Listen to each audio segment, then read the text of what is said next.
Take the prerogative to introduce Victor. Um, Victor is currently the Director of Policy Initiatives for the California Labor Lab, and you will see him several times in this conference as a result.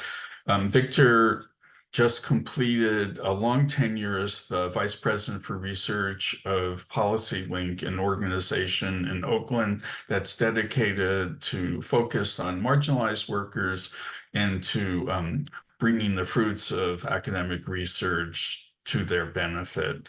Prior to that, he was an associate professor of city and regional planning at UC Berkeley, and then had a tenure as a director of university community partnerships in Washington, D.C. at the U.S. Department of Housing and Urban Development.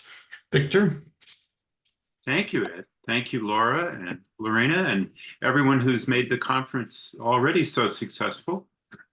One minor adjustment to that wonderful bio. I was an adjunct associate professor, which I guess made me a contingent worker in that respect. The good news was that I had a full-time job with benefits at the same time. Just one more little example of the complexity of what work can be in California even back then.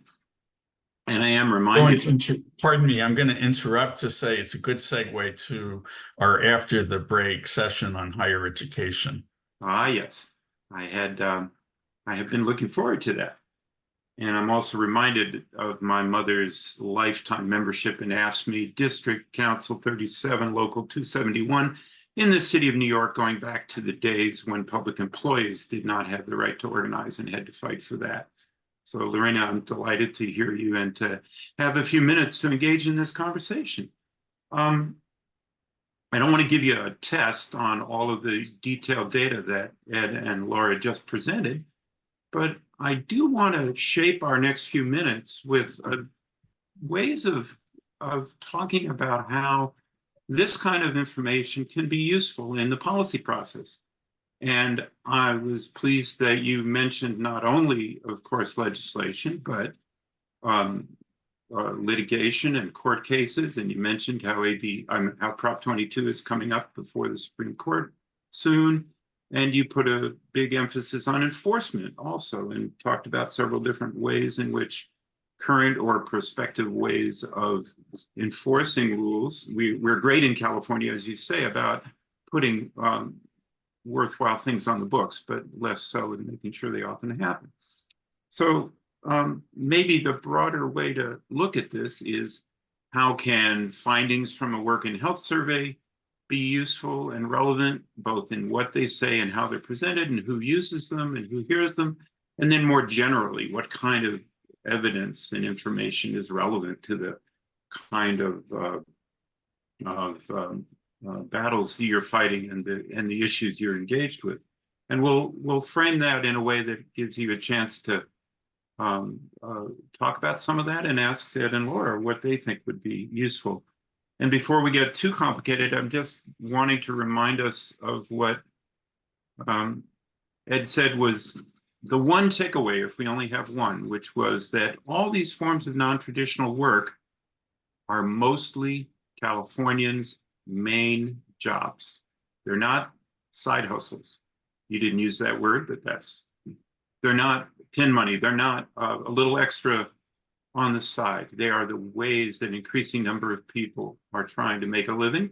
And from the information that Laura showed, very large proportions of them are unable to get by without reliance on outside support, in most cases from the public sector.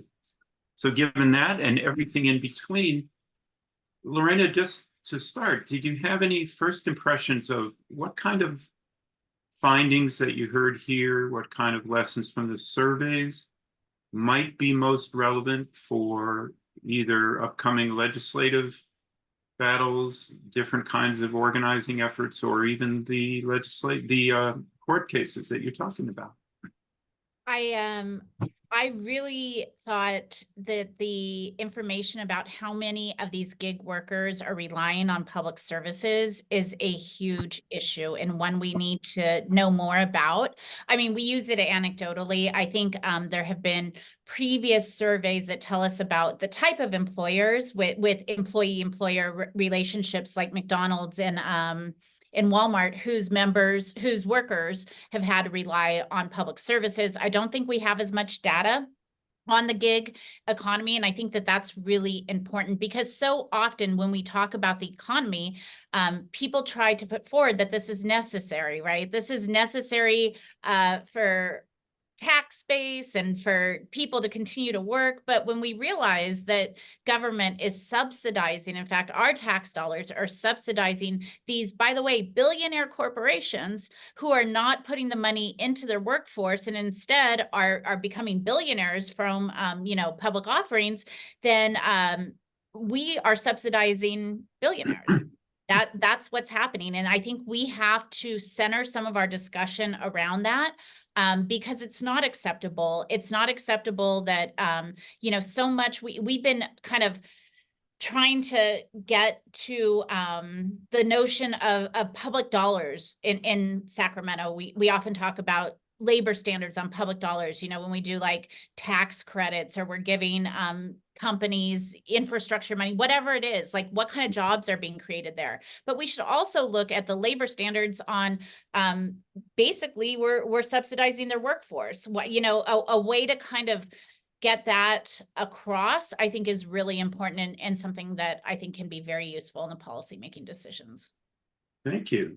Laura, and then Ed, do you have any thoughts about what Lorena just said about how this aspect of the work and health survey findings could be drawn up in this way, put to these purposes, reaching that audience, or anything more about that issue? Well, it is very gratifying to hear you say that our data is reflecting an awareness in the labor sector, and I'm not sure that I'm not a policy person. I'm a data person, so I can talk about the data till the cows come home. But I'm not sure that I'll be able to expand that further into the policy arena. I will turn that over to my esteemed colleague Ed. Well, I think one of the things that's most striking is a lot of the Business Roundtable kinds of influences in our state are simultaneously fighting on the one front to reduce tax revenues, to reduce taxes on affluent individuals and corporations. And on the other hand, they're externalizing to the public sector the costs of creating a little bit of humanity for workers by providing them, obviously in the state of California, millions and millions of people are on Medi-Cal, but throughout the state, high numbers are on TANF and SNAP benefits, a lot using food banks. These are externalizing to the rest of us the costs of doing business, and that's just not right. Thank you. We're starting to get some questions in the Q&A, so I'm going to take them in the order in which they came in. And actually, any of you may have a response to this next one. Any speculation about how the data may be similar or different from other states? That's a data question, and I can answer that. Go ahead. Yeah, when in working with the analysis of this data, most recently, we also looked at some national data, and comparing in the national data, California to the rest of the country. We're looking at data that's the most recent from the Bureau of Labor Statistics and their contingent worker survey, which is back from 2017 at this point. But at that point, it was actually remarkably similar. So I can't say it's exactly the same thing. We think of California being kind of on the cutting edge of all this, and I imagine we're somewhat ahead of the game in this as well. But at least for looking back at the 2017 data, it was quite similar for California versus the rest of the country. Although 7 years is a long time, given It's absolutely a long time. the rapid changes that we've been talking about. Yeah. Right, and we did see that. I mean, this is a preview of a paper we're hoping will come out soon, but we did see quite a bit of enlargement of the non-standard work arrangements. Right. Lorena, when you talk to your peers in other states or you look at the national labor movement, do you see similar things mostly, or do people say California is the future and we'll catch up to that? Or what kind of impressions do you have about this state compared to the rest of the country on the issues you're discussing? Well, I categorize states, probably I lump them into categories, right? Like California is a lot like New York and Massachusetts, somewhat Illinois, now Minnesota, we're getting there. So we have some states that are similar. However, one of the things that's important to realize in California is that we do have a broad social safety net, or what we say is like the contract that we have with employers, right? And it's very systematic. We expect employers, for example, to pay fully into UI, into unemployment insurance. Meanwhile, we have allowed for workers to be charged for paid family leave and disability. This is a system that has worked, and it is kind of a contract, but what these companies have come in and done is really tried to socialize the risk and costs while privatizing all the profits without the desiring, obviously, to stop taxes as well. That long term has, obviously can't continue. That doesn't work. If we accept the California issue, which is we believe in providing broad healthcare, health for all, if you can. We believe in paid sick days and paid family leave and all these other issues that are tied into employment right now, right or wrong, that's where they're tied into. And so in other states, they don't have the same social safety net. They don't have necessarily that same contract. Again, we are one of the only states with the 8-hour day that have very strong overtime rules. And so I think we feel it in a different way, but I think unfortunately, and we're seeing this with the explosion of unions everywhere, I think there are workers in right to work states that have been exploited systematically for a much longer period of time. And so in some ways, the delta between maybe a gig worker and the lack of real, protections in a job or a lower minimum wage, a tipped minimum wage, no overtime, that the delta becomes smaller in states that don't have those robust worker protections. Thank you. If that makes sense.